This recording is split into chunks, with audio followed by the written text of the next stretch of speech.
Good morning, everyone. It is pretty early in the morning. I am going to be going to work here in about 40 or 50 minutes. As promised on last Friday's video, I'm going to give you a progress update today. By the way, I want to, before I do anything, those of you that follow me on Mastodon that watch these videos, I am having some technical issues with my instance right now. That's why you have not seen any posts from me. And so it's not that I'm ignoring you. It is that I recently transferred my domain. Without getting too technical, I changed providers. I changed hosting providers, and there were some things that were lost. So I'm trying to fix it. So don't worry about that. I'm trying to fix it, and I will have it back as soon as I can. Anyway, I wanted to update everyone on the progress with my implant. So on Friday morning, I had an appointment with the audiologist. It was a follow-up appointment, and we found that the other processor that I had ordered will not even stick to my head. The magnet is too weak. And so now I have to work with, I'm going to work with Cochlear Limited to see if I can send it back. I mean, the box was opened, but it wasn't used. It was only used for like 5 seconds, you know, and then we realized that it was not going to work. But that is, I mean, it's a minor setback, but it's not a big deal. It was only intended as a backup unit anyway. And I was going to use it when I went to parks, when I went to ride rides, because the idea of having an off-ear processor appealed to me. But it's not going to work out. But I don't have a problem with that. It's not, you know. And then she gave. I was also given complete control over the processor sound. And this is something that is, I'm excited about it, but I don't feel ready to control the sound just yet. Because things still sound very robotic and very alien. And, you know, she gave me access to some things that she normally does not give people access to, such as the ability to adjust the microphone sensitivity. Now, those of you that are familiar with the old Olympus recorders will remember mic sensitivity, and it's very similar. It's applied in a similar way. Basically, in this case, it's how far. The way that she explained it to me, in layman's terms, was how far away you want the microphone to be from your head, is the way that she basically said it. And the microphone that is in the sound processor is an adaptive microphone, so it switches from omnidirectional to cardioid to whatever, to several different ones. It adjusts itself based on the environment that you're in. And so that was how she explained mic sensitivity. I also have access to a volume control now, and bass and treble controls. But I'm not really going to be messing with those right now because the sound, I really don't notice that much of a difference. And she also said, you need to keep it the way that I have it as much as possible. Which is true, but, you know, I am an audio enthusiast, and she knows it. You know, I have experience with mixing boards and stuff like that. In fact, I have a PreSonus analog mixer sitting right behind me. I have a 16-channel mixer sitting right behind me. But she said, I'm giving you access to these because I trust your judgment, and you know enough about audio that, I trust you to use these things wisely. Right now, I don't have any intention of messing with anything. But I am thankful to have complete access to every control on the processor. I'm grateful to have, and for anybody that is wondering, this my implant is controlled by an app. The processor is controlled by an app. There's only one button on the processor, which is to change audio programs and audio sources and turn on the power. So it's basically one button operation. Excuse me. All of the advanced controls are done via an app, which I have on my phone. And for my blind viewers, yes, the app is 100% voiceover accessible. It is completely accessible. I was blown away by how accessible it actually is. And I have access to everything. And it's very nice. It's the major hearing aid manufacturers would do well to learn from Cochlear's example. This is the most accessible hearing app I have ever used. Now, Resound Smart 3D is pretty good, but Cochlear is the best I have ever used. It is really good. But anyway, so my sound processor is software based. The way that I control it is software based. But like I said, right now I'm not going to be messing with anything. And I'm going to be honest. It doesn't feel like I've made a lot of progress. Although, I was able to understand most of what she said when she spoke to me after making me turn off my hearing aid, so that she could see how I was doing through the implant. But, understanding, I think in this case, is not the same as really hearing. She still sounded very robotic. And like I said, things still sound extremely robotic. And it's definitely encouraging to hear her say, you went from not being able to understand me to being able to understand most of what I said. But it doesn't make it any easier, and she knows that. It doesn't make this any easier. I'll be honest, there are days that I wish I had not done this. I know that this was necessary and that I would have eventually had to have done it anyway. But, it's still tough. There are days when it's very discouraging and I don't want to put the implant on, but I know that I have to. So it was an overall good appointment. I will go back at the end of January for another follow-up. The last Friday in January, actually. I will be going back for a follow-up. We'll see what happens after that. We did discuss the goal that the surgeon and I had about getting the second implant put in the summer of 2025 on my other ear. But she said, we're not rushing this. You need to be ready, really ready, before you take that plunge, which I completely understand. There was no irritation, but she said, we're not rushing this like that.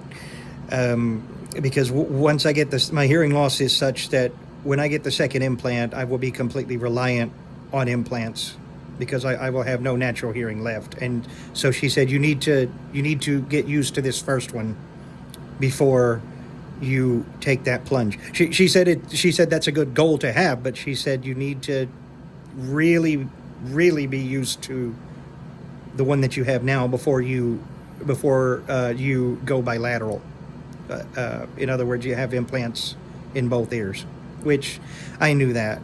And I was not angry at her for saying that. I was thankful that she said that. I think one of the most difficult parts of adjusting to one of these things is music. And as an organist and as someone who used to do audio stuff all the time, that's been the most difficult part, is trying to reconnect through music. And a lot of times when I listen to music, I only use the hearing aid now because at least I can understand things. But that has been probably the most difficult part of this entire process, is losing, at least for now, my connection to music and not enjoying it as much as I once did. I used to listen to a lot of symphonic metal and things like that, and now it sounds horrible. It does not have the same appeal that it once did. A lot of different music genres. On a related note, I went back to church yesterday for the first time since August, right before my surgery, and it was a weird experience. I'll be honest. It was a weird experience. It was my first time going somewhere outside of work that was not a medical appointment, or going to vote. And it was I went to our contemporary service yesterday because the church elder that takes me home, he had to be at that service, and so because he was the elder on duty, so I went to the late service, and it was a very bizarre experience. The music was it was very robotic. I mean, I had my full bimodal setup on display, where I had the hearing aid in one ear and then the implant on the other.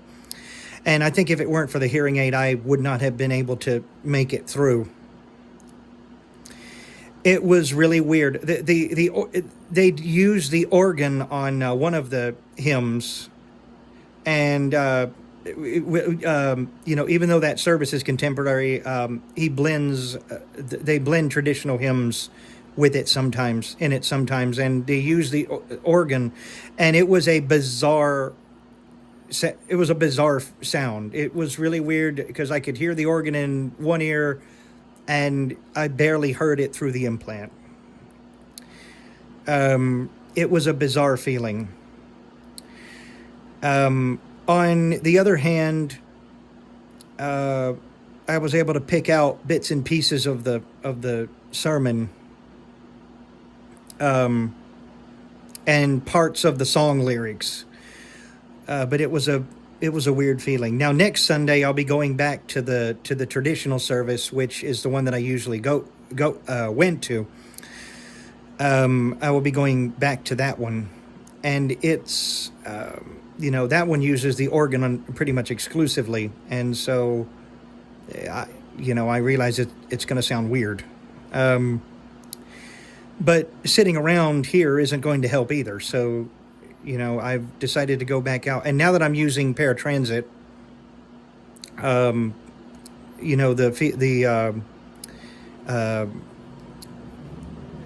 don't mind so much, because it used to be fairly expensive to get to the church I attend.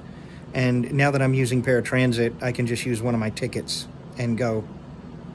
And usually I only have to go one way, because I have, there's a church elder that takes me home, which I'm very appreciative of. So anyway, that is a brief update about what has been going on with me and the implant. I will, I'm not sure when I'm going to do another update. I may do one at the end of November. Not sure yet, but these updates are going to become a little bit less frequent, because right now there really isn't a lot that has changed. On Friday, apart from getting complete access to the the processor controls that were locked to me before. Getting access to the technical controls. But right now I'm not going to be playing with any of that. I mean, eventually, as my brain gets used to the sound, I might play with it a little bit. But you know, I mean, she even pointed out that she doesn't give a lot of her patients access to mic sensitivity because she said a lot of people don't. You know, she said, I'm giving it to you because you understand the concept and how it works, and I trust you to be very, very careful. And you know. But yeah, but I'll definitely keep everyone updated. So, coming up this week, just real quick, it is, IAAPA Week, International Association of Amusement Parks and Attractions. Trade show in Orlando is kicking off. I think it's either today or tomorrow. And, I hope to have news coming out of there. I hope to get some news. We had the Six Flags announcement last week, so I don't expect news coming out of there, but I do expect several other things. So this Friday should be a video about my thoughts about what has come out of IAAPA. And I will have an update for you on a particular, I'll have some updates for you about a couple of other things, hopefully.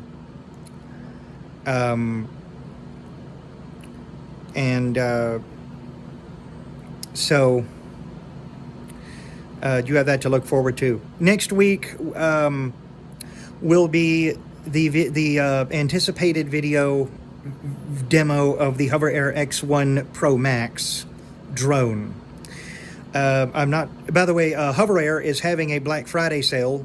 If any of y'all are interested in any of their drones, I believe it's going to be $160 off the price of drones. So I encourage everyone to take advantage of that when if they want to get a Hover Air, because these are normally very expensive. And so if you want a good deal, I believe it's going to be Black Friday through Cyber Monday. Prices will be $160 off. So you have that to look forward to. But I encourage you to either go look at the Blind Life's video of the original X1, or wait until my video of the X1 Pro Max comes out. I'm going to do a scheduled release of that video. It may be on Thanksgiving Day. I'm really not sure what's going to happen there. Also, this is also implant related.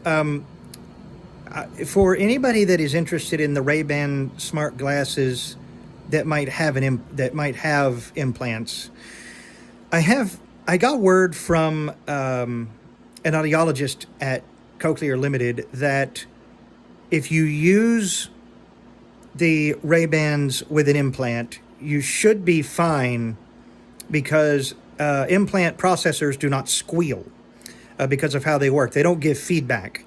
And so you should be okay. The way that it was explained to me on Friday when I asked my audiologist about it is she said you put the glasses on and you slip the arm under the coil that connects the magnet to the processor, and you wear it like that. The main concern that at least mine had was, you may want to lower your hearing aid volume to prevent too much feedback. The Nucleus 8 processor from Cochlear does have Bluetooth 5.2, which the Ray-Bans have, but it has not been turned on yet, and we don't know when it's going to be turned on. But it has the chip for Bluetooth 5.2. But if you want to use the Ray-Bans with an implant, you should be okay. That's what I was told. I may get a pair after hearing that news. I may get a pair after hearing that news. Might ask for that for Christmas, actually. But time will tell. But anyway, I hope that all of you have a wonderful week. If you like this video, feel free to subscribe and click the notification bell so you don't miss anything. And I will be back later this week.